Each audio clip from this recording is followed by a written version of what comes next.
त्या कलावती आई त्या पायाला एक सेविका आहे, त्या पायाला तेल लावत होत्या, त्यांच्या पायाला तेल चोळत होत्या.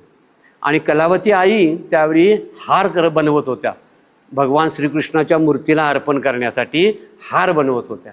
आणि हार बनवण्याचं त्यांचं काम चालू होतं आणि ती सेविका त्यांच्या पायाला तेल चोळत होती. आता त्यांचा हार बनवून झाला आणि बनवून झाल्यानंतर त्यांना लक्षात आलं आता हार अर्पण करायचा आहे. त्यावेळी ते आपल्या सेविकेला म्हणतात, तू तोपर्यंत माझ्या पायाला तेल लावत बस, चोळत बस, तोपर्यंत मी जाऊन मंदिरातून हार घालून येते भगवान श्रीकृष्णाला.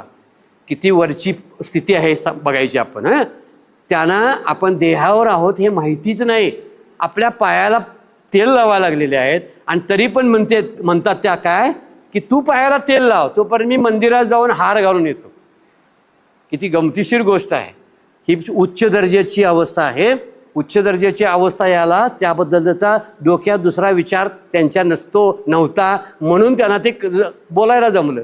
आपल्याकडे तसं नसते, आपला असते, आपल्या डोक्यात प्रपंच जास्त असतो आणि त्यामुळे प्रपंचामुळं आपल्याला हा देवभाव जो आहे हा देवभाव लवकर जागृतच होत नाही. तो व्हावा यासाठी विचार केला आहे म्हणून सगळीकडे तो आहे ही भावना